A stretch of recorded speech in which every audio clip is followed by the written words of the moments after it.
Ny tena farandrina teo zany tamin'ny alahady dia nisy ankizy prala 7 taona sy 7 taona tamin'ny faritry Fianarivony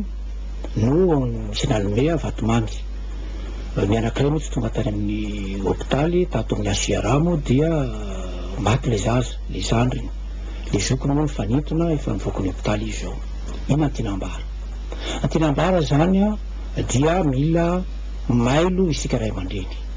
Mila mailo isika ray aman-dreny ka taona reny menaky ny antsika reny mampianatra manoro azy tsy handray sakafo dia mo vatomamy tian'ny ankizy avy amin'olo tsy fantatra. Satria raha ilay resaka atao Fianarivy zao dia olona avy any ivelany nanome azy tamin'ny andro alahady io. Taonantsika ray aman-dreny zany manainga antsika mba ananatra, ampianatra, hanoro ny ankizy tsy handraindray sakafo avy amin'olo tsy fantatra mihitsy fa manahirana. Le vatomamy moa zany dia efa nahazahoantsika échantillon, efa natao ny sitilina, efa mpanovana an'izany zany manam-pahaizana, mena fa ho antsika rapitso ny valiny ary izay ny araha-miasa amin'ny ministeran'ny varotra satria matotongety le izy zany dia misy ny dirany. Ary izany fiaraha-miasa zany nisorana amin'ny ministry ny varotra satria vetivety zany dia ny fandray dia efa miroso ny fanadihadiana. Indrindra andao dia matao ministry ny varotra iny zany fepetra raisinareo amin'ny ministera ny varotra manodidina izay to. Miarahaba antsika rehetrarehetra manaraka ny fandaharany TVM amin'izao takarivo zao ny ity resaka ity moa zany amin'izao fotoana izay resantsika zao dia mbola hoe vatomamy no zaraina tamin'ny ankizy aloha zany kanefany mba hialana amin'ny izay mety tsy ampoizina dia tsy maintsy efa sahady mampafantatra zay ny mpivarotra rehetrarehetra manerina ny nosy dia ho mailo sahady anara-maso akaiky na dia manomboka any amin'ny toerana izay akany an'ilay vokatra n'ilay vatomamy dia mandram-pizaran'ilay izy aty amin'ny mpaninjarany dia aoka ho isy fanara-maso entitra dia entitra ny entana rehetrarehetra ary efa nampahafantarinay na ny mpisolotenanay erany Madagasikara mba anara-maso an'izay zavatra zay akaiky dia akaiky amin'izao fotoana. Asa raha misy afatra hoe omena ny mpitsabo na akoatran'ny ministry ny fahasalamana teo afatra farany to. Ho an'ny mpitsabo io moa zany dia efa atsika mpitsabo mahalala fa raha vao misy zavatra mampiayay matetika na miteraka areti-kibo zany na miteraka fandoavana izany na aretin'andoha izany na fanintona dia toeram-pitsaboana. Ary tsika mahalala fa amin'ny toeram-pitsaboana dia misy ny fitaovana ary izay no arakaraka ny fahatongavantsika aingana any amin'ny toeram-pitsaboana zany no ahafahana manao ny tsindrona fanefitra sy mampiditra ny solona rano satria matetika amin'ilay mandoha ilaina ihany le rano. Ya, dia isarantsika zany ny ministra ny fahasalamam-bahoaka médecin général Ratsanarson Pascal Jacques sy ministra ny varotra Mahasoasy Fredy mitondra izay fanazavana izay ary mitondra ny afatrafatra ho an'ny keo na ho antsika ray aman-dreny zany izay mananjanaka madinika mba tsy handraindray vatomamy aman'olona na mitoerana tsy fantatra nisy ihany koa zany ny afatra teo ho an'ireo mpivarotra rehetrarehetra sy ho an'ireo mpiasa ministera ny varotra andro rehetrany mba hisoroana an'izany mety ho zava-doza izany ho an'ireo zanakitsika. Fa toizana ny vaovao an-tsary tontosandroany dia tsy amiko ny agera dia tsy nanisana ny fanokafana tamin'ny fomba ofisialy ny salon de l'éthanol 10 hitanjony ity etsika ity dia ny ampafantatra sy ny ampivelatra ny vokatra éthanol eto Madagasikara oby raha nyrehetra manana sy lantoka be mananjara. Fiarovana ny tontolo iainana izay no loha hevitra nitondrana nyity salon de l'éthanol 10 ity.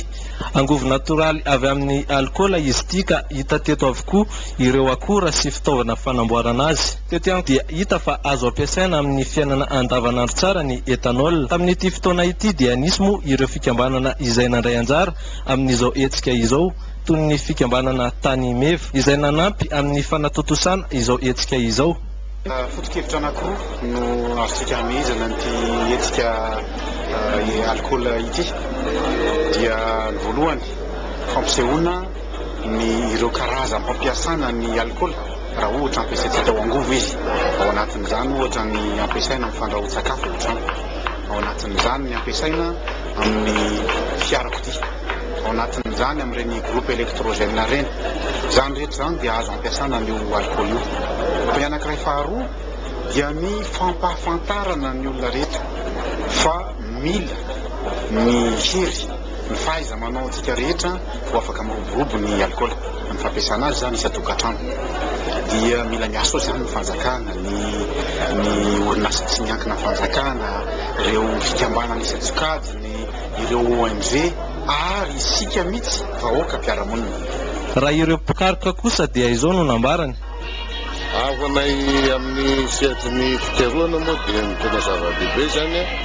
dia le fanatanterahana ny tanjony ny asa fikaroana eto Madagasikara dia sinona fa ny fikaroana mba hiteraka fampandrosoana hanatsarana ny fampiainan'ny vahoaka madinika mba hifaka amin'ny ara-toekarena zany ka raha ohatra safidina ny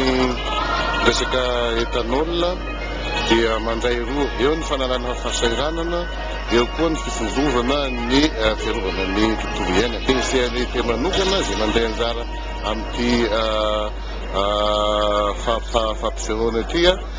dia anisany afapo satria ao koa moa ny fiarah-miasa amin'ireo tany meva zay miara-miasa amin'ny banque mondiale izy ireo ka misy tozoma tsara zany fiarah-miasa zay mandritry ny efatrandro moa ity fampiratiana ity ka mampanantena ireo tompon'andraikitra fa hivoaka tsy ho ela ity angovo vaovao ity andeha amin'ny Morondava faritra Menabe tsika melohan'ny akanisantsika ny ankazo be saika manana ahary olona manana karatany raha oharina amin'ny titre satria misy ireo toerana sasany mbola tsy manaiky ny fampiasana an'izany na zava tany Morondava fa mitovy lanja amin'ny titre tanteraka ny karatany azo ampiasaina amin'izay rehetra ilana azy raha oharina ny birao imbonana sy ny birao ifotony fananatany dia birao ifotony no manana fitaovana tsara indrindra nefa tsy ampy ampiasana an'izany andetsika ho an'ny Morondava vetrany miaraka aminay Rakotondrafara sy Priska Rakotonandrasana valo amby sivifolo sy telonjato ny birao ifotony ho an'ny fananantany vita tao anatin'ny fotoana fohy teto Madagasikara raha eny amby telopolo ireo birao imbona ny sampandrarany fananantany sy ny fandrefesatany manana ny mahasamihafa azy ireo birao roa ireo ny birao ifotony dia tsy mikarakara afa-tsy ny fanomezana karatany ny birao imbonana kosa no manome ny titre ho an'ireo tany efa vita kadasitra sy borne eny an-tanàn-dehibe no tena esan'ny birao imbonana raha eny amin'ny komina ambanivohitra ny bifa 3 volana ny faharetan'ny fanamboarana karatany malaky rehefa mafeny fepetra-takiana ny mpangataka zindrina etoana moa fa azo afindry na amidy ny tany manana ny karatany mitovy lanja amin'ny titre ihany izany ka tsy tokony anana fanahina ireo olona manana karatany ampirisihana ihany koa nefa izy ireo anova izany karatany izany ho lasa titre fantatry zareo zany no ataontsika fantatry zareo ny atao hoe inona ny votoantony ao anatin'izany fanapozana fananantany zany zany zany dia mba tsy hoe anapa-kevitra satria misy ny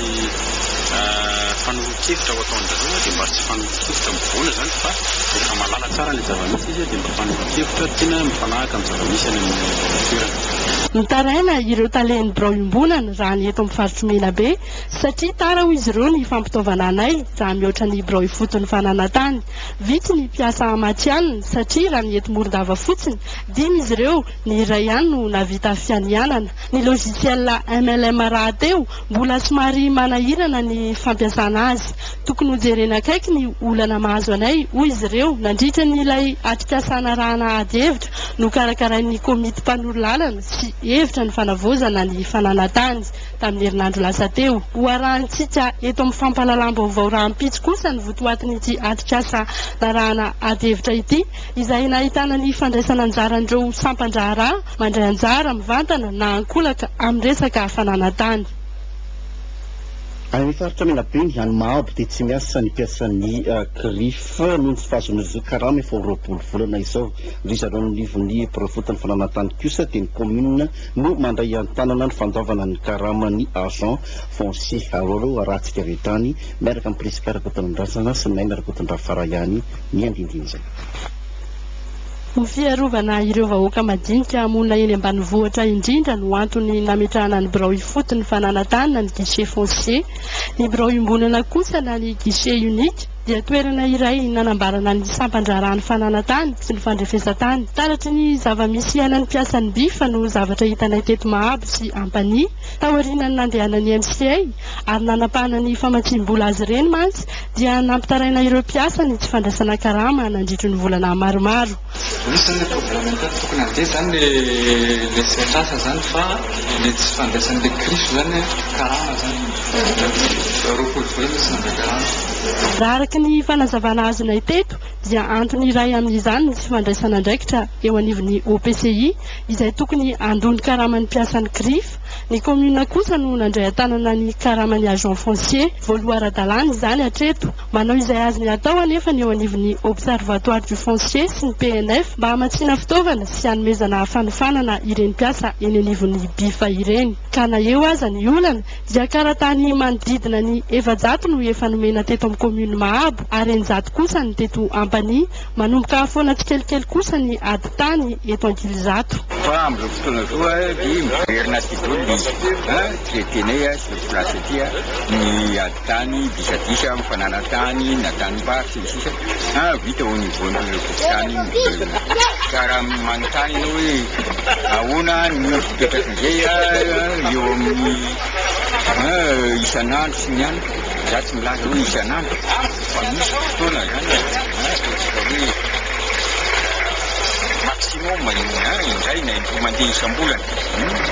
raha teo aloha. Karazany telo ny guichet foncier mijoro eto amin'ny tany sy ny firenena amin'izao fotoana izao ka mitsinjara toy izao manaraka izao: ny guichet foncier informatisé na standard, guichet foncier papier ary ny farany kosa ny guichet foncier mobile.